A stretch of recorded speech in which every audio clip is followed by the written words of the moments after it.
Hora da Estrela, de Clarice Lispector. Estou afastado, né, das resenhas, muito trabalho. Eu voltei em grande estilo. Enquanto eu tiver perguntas e não houver respostas, continuarei a escrever. Publicado em 1977, foi o último romance de Clarice Lispector publicado em vida. Me arrisco a dizer que é o livro mais conhecido da escritora ucraniano-pernambucana.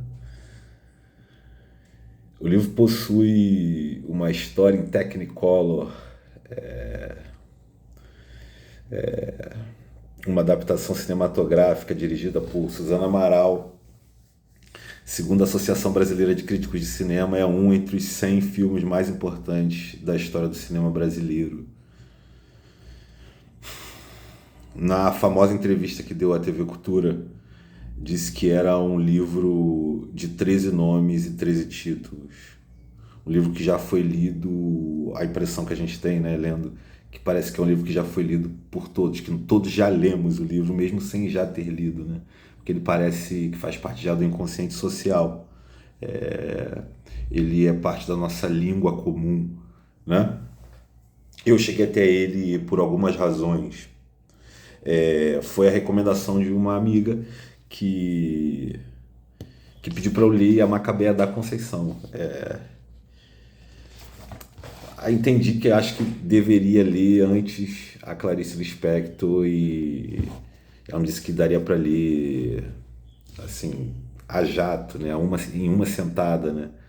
Eu discordo. Eu já vou dizer o porquê, assim, né?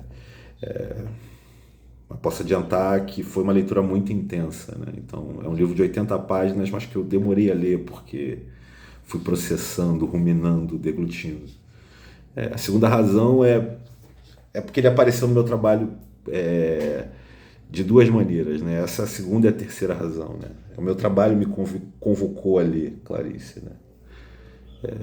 Ele seria o livro com o qual eu trabalharia com uma turma, eu não, né? Minhas licenciandas trabalhariam com uma das minhas turmas, foi uma das opções para ser trabalhado na regência delas, mas elas acabaram escolhendo A Palavra que Resta, do Stênio Gardel. Outro livro que eu recomendo, e quem sabe aqui eu falo sobre ele em breve. E a última razão também, por causa do trabalho, é porque eu trabalhei com o Conto Amor, da Clarice também, que está lá no Laço de Família, um livro de 1960. Eu trabalhei com o Conto Amor por conta do exame de qualificação do vestibular, né? Então, assim, a Clarice retornou com muita força na minha rotina. Assim. Eu tinha também 2 edições aqui em casa da Hora da Estrela. Uma, inclusive, eu sorteei no aulão que dei sobre o Conto Amor, da Clarice Lispector. A narrativa oscila entre uma narrativa em primeira e terceira pessoa. Um narrador é um caso à parte, é uma figura difícil de definir, mas muito importante para a compreensão do que é o livro, né? Se estrutura entre um monólogo de vocação digressiva e uma trama. A trajetória breve.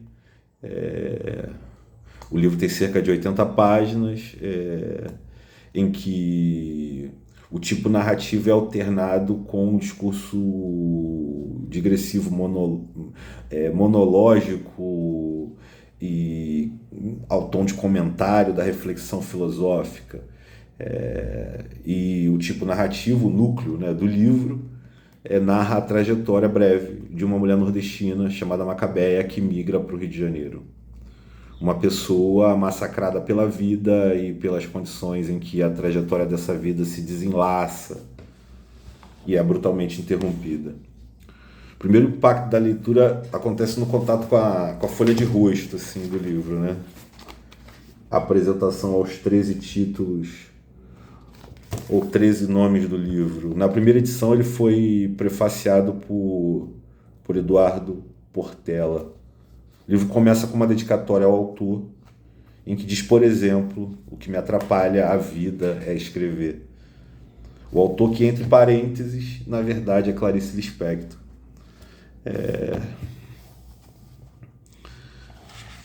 No começo da narrativa, ele se apresenta como Rodrigo S.M., o narrador, né? Que é, de alguma forma, um desdobramento desse autor, que é Clarice, né? Como havia dito, a narrativa alterna entre o monólogo, o discurso filosófico de Rodrigo S.M., exercita a autoconsciência e a suspensão voluntária da descrença. Eu vou terminar esse vídeo falando sobre isso, né?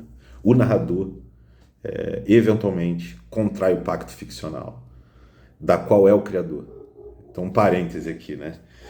O narrador, que é um lugar de experimentação muito recorrente na obra da Clarice, né? A obra que eu estou reconhecendo agora, ele é uma espécie de desdobramento do narrador monocêntrico, né? Com o qual eu tive um contato muito próximo em Um Amor, né? O narrador que é uma espécie de narrador empático, um ponto de vista acoplado à personagem, né? Aqui, o Rodrigo S.M. ele não está acoplado a Macabeia, né? E ele tem nome, ele tem nome próprio, um narrador que tem nome próprio. Ele é um narrador mais cordial, né? E embora ele narre parte da narrativa em primeira pessoa, quando faz é no sentido de mostrar o seu lugar de enunciação, que é uma espécie de bastidor da narrativa. Ele é o fundamento sem o qual a narrativa não se desdobra. No entanto, ele não é um personagem da narrativa. Ele está mais para uma espécie de radical sobre o qual a narrativa se desenrola, né? No arco da narrativa, né? Alterna entre o monólogo digressivo e o arco da narrativa. No arco da narrativa, ele tece do nascimento até o presente do discurso narrativo a existência, o período de existência, breve e brutalmente interrompido por um atropelamento de Macabeia. Macabeia, que é, como eu havia dito, uma espécie de avatar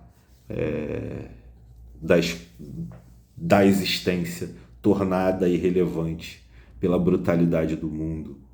É a excluída, né? O livro é, por sua vez, o grito dos excluídos, né? Segundo José Castelo, seria um desvio na obra da Clarice, A Hora da Estrela, seria um desvio do intimismo para um enfrentamento mais frontal da realidade. Eu prefiro pensar de forma não teleológica, né?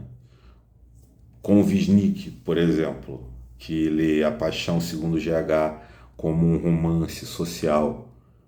É assim que eu também leio Laços de Família e A Legião Estrangeira. Dito isso, de fato, é um soco no estômago.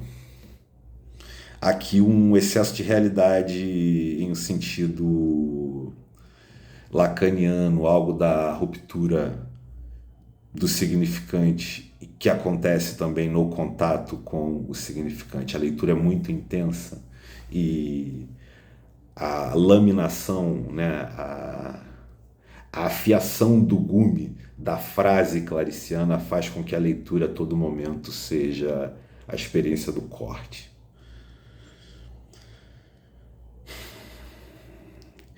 Essa modalidade de experimentação, que tem outros precedentes na obra da Clarice, como em Água Viva e também em alguns contos de A Legião Estrangeira, né, em que a narrativa deriva pro enigma, né, e para a experiência de contato com uma espécie de fenda metafísica do limite da própria linguagem, né, formulado paradoxalmente pela linguagem, nos termos da linguagem. Ao passo que faz tudo isso, o livro também toma partido e dá voz ao grito. É um livro de afirmação ao compromisso com o outro, com o contato com a alteridade, na experiência social. O livro é um sim à compaixão, sem o qual, sem esse sim, a política é mero capricho, né? Em A Hora da Estrela, o exercício ilimitado da invenção se encontra em um vértice com o compromisso ético, a tomada de posição política. Clarice toma, junto com Rodrigo SM, porque ela é a razão de ser de Rodrigo SM, o partido de Macabeia, né? Clarice é Rodrigo SM e é Macabeia e é o elo entre nós e os outros personagens, os outros seres desse livro, como Carlota, Glória e o cachorro do Rodrigo SM. Na mesma entrevista dada à TV Cultura, sobre o qual eu falei no início desse vídeo, diz que, Clarice, né, diz que a composição de Macabeia foi alimentada pela sua experiência infantil, né, em Pernambuco. Não se esquecer que Clarice é uma imigrante. E esses são mais alguns pontos de convergência entre A Hora da Estrela e outros movimentos pregressos na constelação de obras claricianas, né? Mais do que na linha do tempo clariciana, na constelação das obras, que as obras de Clarice compõem entre si. E esses movimentos são a escrita de si e a composição da ficção por meio de fragmentos de memória pessoal, né? Algo associado ao intimismo, né? Segundo José Castelo, né? Acredito que ela diz na mesma entrevista que quis ficcionalizar a ideia que teve de ser, a ideia que ocorreu a ela em dado momento de ser atropelada após ter saído de uma visita a uma cartomante em que recebeu ótimos presságios, né? Então ela na entrevista diz que cogitou ser atropelada após essa visita à cartomante, visita auspiciosa. É o que acontece com a Macabeia, né? A cartomancia, aliás, que é um lugar cultural muito revisitado na tradição literária brasileira. Lembro das cartomantes de Lima Barreto e Machado de Assis, né? Não se esquecer da participação de Clarice no primeiro Congresso Mundial de Bruxaria na Colômbia em 1975, em que leu O Ovo e a Galinha. Aí, ó, a Legião Estrangeira. O Ovo e a Galinha e a cartomante têm um lugar no inconsciente social brasileiro. Ao ler A Hora da Estrela, concebemos que não é parte, que o que está, isso que a gente acredita serem fragmentos de A Hora da Estrela no inconsciente social brasileiro, né? Na verdade, estão aí por culpa da formulação ficcional, né? O inconsciente social brasileiro que foi formulado por A Hora da Estrela, né? Fórmulas como só consigo a simplicidade através de muito trabalho, acordar mais cedo no domingo para ficar mais tempo sem fazer nada, tudo no mundo começou com um sim, e é tempo de morangos, antes de serem moeda corrente no inconsciente social, foram inventados no livro, né? É deliberado que se diga isso desta maneira, e foi deliberado pela Clarice. Volto à figura do narrador e ao que eu chamei anteriormente de suspensão voluntária da descrença, que é um conceito do Coleridge, em que ele diz que quando a gente lê ficção e essa ficção ela é convincente, ficcionalmente falando, nós voluntariamente, ao lermos, esquecemos que estamos lendo ficção e experimentamos o narrado como se fosse o ficcional, como se não fosse da ordem do ficcional, como se fosse mais do que isso, né? Metafisicamente falando. O narrador, Rodrigo SM, quando ele faz alguns dos recuos ao bastidor da narrativa, quando ele tece e destece o narrado, né, fazendo comentários ao narrado e manifestando que tudo é fruto de um artifício do seu gesto ficcional, ele, por sua vez, que tem existência também ficcional, ele é resultante de um gesto artificioso da Clarice.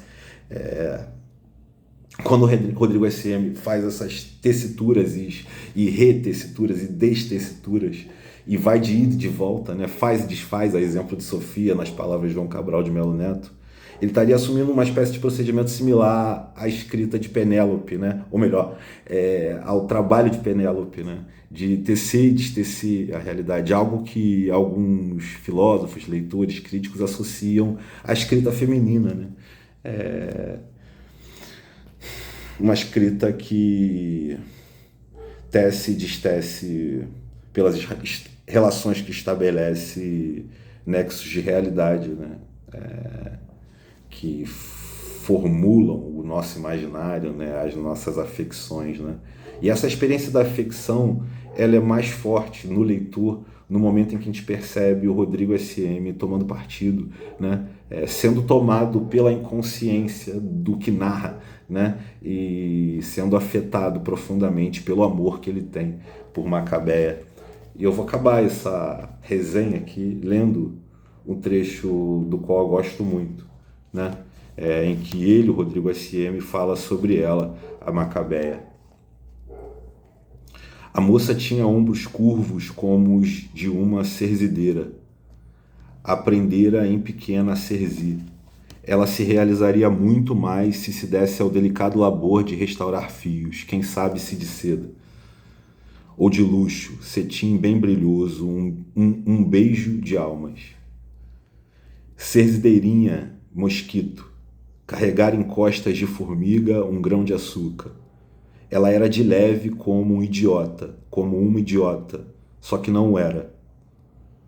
Não sabia que era infeliz. É porque ela acreditava. Em quê? Em vós.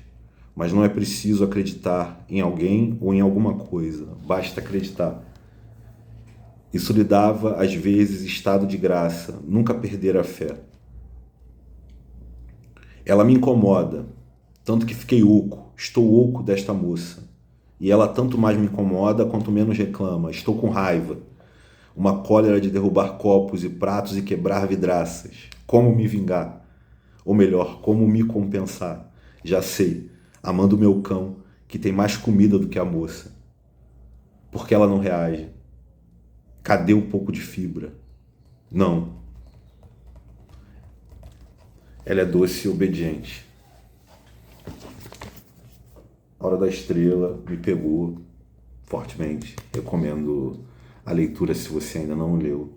É que você faça essa experiência contundente. Valeu.